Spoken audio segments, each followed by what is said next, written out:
इन्होंने जिस तरह से डिलिस्टिंग में जैसे कहा कि वापसी करो, घर वापसी करो, नहीं तो डिलिस्ट कर दिए जाओगे। जब ईसाई धर्म में जाने वाला व्यक्ति अगर डिलिस्ट हो सकता है तो हिंदू धर्म में जाने वाला क्यों नहीं होगा? और भी है कि डिलिस्ट तो हम लोग को ऑलरेडी कर दिया गया जब हमारा कॉलम कोड ही हटा दिया गया।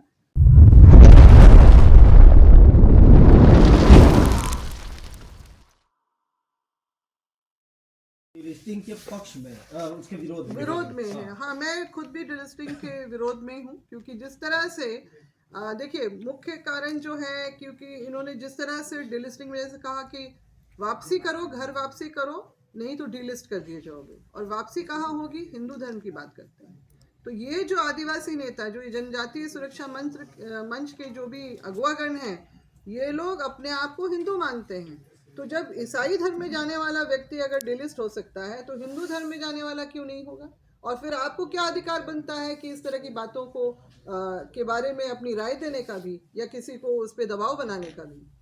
तो जो आप अपने मूल धर्म से हट गए तो आप डिलिस्ट कर दिए जाएंगे। मगर यहाँ पर तो जो मेरा विरोध इसलिए भी है कि डिलिस्ट तो हम लोग को ऑलरेडी कर दिया गया जब हमारा कॉलम कोड ही हटा दिया गया। तो फिर जब हमारी पहचान ही बतौर आदिवासी जनगणना के प्रपत्र में नहीं होगी, हमारे जो दस्तावेजों में हमारी उपस्थिति नहीं रहेगी, यानी हमें डिलिस्ट कर दिया गया। लेकिन मैडम यहाँ पे जो आपने जो कहा, वहाँ तो बात है कि जो आदिवासी जो सरना जो इन्होंने ईसाई धर्म अपना लिया है उनको डिलिस्ट करने की बात, यहाँ पे हिंदू धर्म की तो बात ही नहीं। नहीं, आप ध्यान से देखिएगा, वो लोग बोलते हैं कि घर वापसी करो हिंदू धर्म में। नहीं, लेकिन ये डिलिस्टिंग का मुद्दा तो घर वापसी नहीं है ना, वो तो जिन लोगों ने नहीं, मैं उनका वर्जन बता रही हूँ ना, वर्जन में ये बता रही हूँ उनका कि उनका वर्जन यही है। और पिछले वर्ष भी कड़िया मुंडा जी, जो हमारे पूर्व उपाध्यक्ष रह चुके हैं लोकसभा के, उनकी बहू जो है, उन्होंने जशपुर में जाके 700 जो पेपर में छपा था, 700 से ऊपर प्लस जो है ईसाइयों को हिंदू धर्म में घर वापसी करना। नहीं, वो आदिवासी धर्म में मैडम। नहीं, ये हिंदू धर्म में। उन लोगों ने हिंदू और आदिवासी का तो फर्क तो है ही, सरना धर्म। हाँ, तो वो जो ईसाई बन चुके थे उन्हें कन्वर्ट कराया। खैर, मैं ये एक बात जानना चाहता हूँ, क्योंकि इस बारे में जो कांग्रेस के सबसे बड़े नेता जो कि झारखंड से हैं, सौभाग्य से आपके पिताजी हैं, उन्होंने भी इस मुद्दे को उठाया। हाँ, बिल्कुल उठाया था। जिस समय, उस समय की जो परिस्थितियाँ थी, जिस तरह से सारा कुछ उन्होंने देखा था, और उनका तो मुख्य रूप से जो बेसिकली उनका यही था कि जो ईसाई बने वो निश्चित रूप से ज़िंदगी में आगे बढ़ने के लिए बने, और उनको फ़ायदा भी हुआ उसका। तो उनका था कि जो मूल धर्म में रह गए हैं, जो आज भी जंगल में वास करते हैं, तो उन तक वो सुविधाएं नहीं पहुंच पा रही हैं जो भारत सरकार जो उनके लिए निर्गत कर दी है। तो ये जो बड़ा हिस्सा जो इस तरह से जो डाइवर्ट हो रहा है, उसके लिए उन्होंने बात की थी। और इसीलिए नहीं, तो उन्होंने वही तो कहा था ना कि उनको वापस आना चाहिए, दोहरा लाभ नहीं लेना चाहिए, वो आदिवासी का हाँ, भी दोहरा लाभ नहीं लेना चाहिए। उसको दूसरे एंगल से क्लियर किया नहीं, मैडम कह रही ना, मैडम ठीक है, मैं उनका पार्ट हूँ कि ये जो इंडियन कंस्टिट्यूशन जो बनी, या सुप्रीम कोर्ट ने जो उसका डिसीजन दिया कि जो भी उसमें व्यवस्था नहीं है शेड्यूल कास्ट के लिए, जो भी होता है, हिंदू है या सिख है या बौद्ध है, वो शेड्यूल कास्ट पे रहेगा, लेकिन शेड्यूल ट्राइब्स के लिए कोई डेफिनेशन नहीं किया गया है कि किसी भी धर्म को मानेगा तो भी वो शेड्यूल ट्राइब्स ही रहेंगे। रही बात की कार्तिक उरांव ने जो कहा था, तो एक नैरेटिव बन जाती है जब इलेक्शन आती है, चाहे कुछ स्लोगन बन जाती है, तो स्लोगन इनको बना दिया गया कि ईसाई मिशनरीज को या इस्लाम को।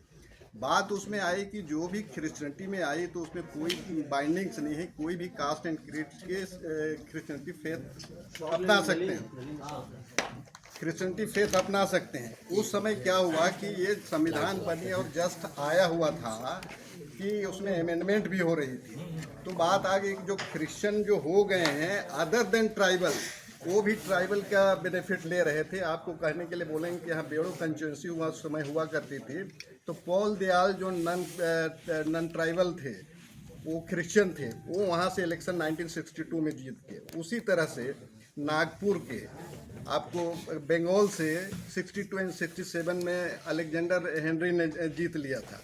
तो उसमें मेजर पोर्शन हो गया कि हमारा जो ट्राइबल है और जो क्रिश्चियन हो गई है, वो एजुकेशन के मामले में मैडम जो नरेट किया वो सही तरीके से कि एजुकेशन में सबको प्रपोर्शनेट मिले जगह, इसलिए उनकी आवाज़ थी। लेकिन नैरेटिव उसको गलत कर दिया गया और कार्तिक उरांव की बात को खींची जा रही है। उन्होंने सीधा सीधी इसी बात को लाया था कि अलेक्जेंडर हेनरी किस तरह से आया, पॉल दयाल किस तरह से। लेकिन उनका उद्देश्य तो सर यही था ना। नहीं, उद्देश्य में आप देखिए भटक जा रहे हैं हम लोग, उसमें इसलिए क्लियर करना चाह रहे थे कि अगर कन्वर्सन की बात करते हैं तो इस्लाम में गया, जैन में गया, हिंदू में गया या क्रिश्चियन में गया। अगर करना था तो सबको डिलिस्ट करना था, लेकिन क्यों क्रिश्चियन ही आ रहे? ये सिंपली लगता है कि पॉलिटिकल स्टंट है। एक बात बताइए कि जितनी भी मुद्दा होती है आदिवासियत से, चाहे डिलिस्टिंग हो, धर्मांतरण हो, तमाम गतिविधियों का केंद्र झारखंड क्यों होता है? पूरे देश भर में जितनी उठापटक नहीं होती है उतने झारखंड में गतिविधियां तुरंत तेज हो जाती हैं।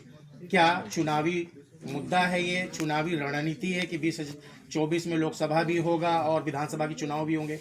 कहीं इतनी हो हंगामा नहीं है धर्म कोड को लेकर, डिलिस्टिंग को लेकर, कहीं भी। अगर 15 करोड़ की बात करते हैं हिंदुस्तान की तो हर जगह है, मध्य प्रदेश, गुजरात, छत्तीसगढ़, उड़ीसा, झारखंड, हर जगह, आसाम, लेकिन कहीं कोई गतिविधि इतनी हल्ला हंगामा नहीं दिखती है जितना त्वरित एक्शन झारखंड में होता है। आखिर क्यों? बहुत अच्छा आपने क्वेश्चन लाया कि ये बृहद झारखंड की कल्पना इसीलिए की गई थी कि बंगाल, उड़ीसा, मध्य प्रदेश और झारखंड बिहार मिल के बृहद झारखंड की कल्पना की गई थी। लेकिन उसको जिस तरह से किया गया कि मेजर पोर्शन ट्राइबल का झारखंड में रह गए हैं और दूसरे जगह कट के उनकी पॉपुलेशन कम हो गई है, इसलिए हमारी संख्या ज़्यादा है। तो नो डाउट यहाँ से पढ़े लिखे लोग हैं तो आवाज़ तो यहाँ से उठेगी ही। ये कोई इलेक्शन से रिलेटेड नहीं है, हमारा अस्तित्व की बात है कि जिस तरह से सेंसस में आपने हमारा कोलन था या तो शेड्यूल ट्राइब्स था या अन्न के लिए दिए थे, उसको क्लियर कट आपने हटा दिया इसको। और हमको चाह रहे हैं कि जो लोकल भाषा में खेजा लगा के रखना टाइप का, हमारे जो शेड्यूल ट्राइब्स हैं उसको हिंदू, मुस्लिम, सिख, ईसाई सब में आप हमको बांट दे रहे हैं। हम जो है, मेरा स्टेटस हम नया नहीं मांग रहे हैं, हमारा जो है उसको आप रिस्टोर कर दो, जो हमारा है उसी में हमको आप करवाइए सेंसस हमारा, जो कि सेंसस से ही जो भी विकास की पैरामीटर बनती है तो सेंसस से बनती है। तो एक जगह अगर हमें रखेंगे तो एग्जैक्ट पॉपुलेशन भी पता चलेगा और हमारे सर्वांगीण विकास के लिए भी सरकार कदम उठाएगी। लेकिन यहाँ तो जस्ट एडवर्स हो जा रही है कि हमारे विकास के लिए जो इतने दिन से हम उसके विकास से दूर थे, शिक्षा से दूर थे, जिसके लिए हम आने के प्रयास किए। अब जिस तरह से थोड़ी बहुत हमारी शिक्षा मिली तो जो भी लोक उपक्रम थे पूरे के पूरे बंद कर दिया जा रहा है। जहाँ की रिजर्वेशन के तहत हमको कुछ बहुत रोजी रोजगार मिलती थी। गवर्नमेंट ऑफ झारखंड में जब भी झारखंड बनी हुई, यहाँ का जो डाटाबेस होना चाहिए एम्प्लॉयमेंट के लिए चाहे एजुकेशन के लिए, कोई डाटाबेस नहीं है। आपका अभी देख लीजिए कि एक टाइम में रांची हब हुआ करता था एजुकेशन का। अभी जो भी कॉलेज में बीए पढ़ रहे हैं वो बच्चे, उनका एजुकेशन ये स्तर में आ गई कि क्या बोलते हैं, त्रुटिपूर्ण। अगर एक एप्लीकेशन लिखने बोलिएगा तो साइज परसेंटेज बहुत कम मिलेगी। नौकरी के बारे में आप अनुबंध में ले जा रहे हैं, कॉन्ट्रैक्ट में सबको ले जा रहे हैं, कोई बेसिस नहीं है कि इसको कॉन्ट्रैक्ट में रख रहे हैं। कोई डाटाबेस रोस्टर रजिस्टर का आरक्षण का रखिएगा आप। उसी तरह से CNT एंड SPT एक्ट में हो जा रही है कि ऑलरेडी प्रोविजन है, उसके बाद भी उसको डायल्यूशन किया जा रहा है, चाहे उसके अगेंस्ट में काम किया जा रहा है। तो हमारे रक्षा के लिए जो कवच बनी हुई है, एक तरफ तो बना हुआ है संवैधानिक रूप से डॉक्यूमेंटेड है, उसके बाद भी वो इस तरह से हो जा रही है। हमारी रूढ़ी प्रथा है संविधान में, या बराबरी की बात है, या समाज शिक्षा को बढ़ाने की बात है, तो सब जगह तो हमारी शरण हो रही है।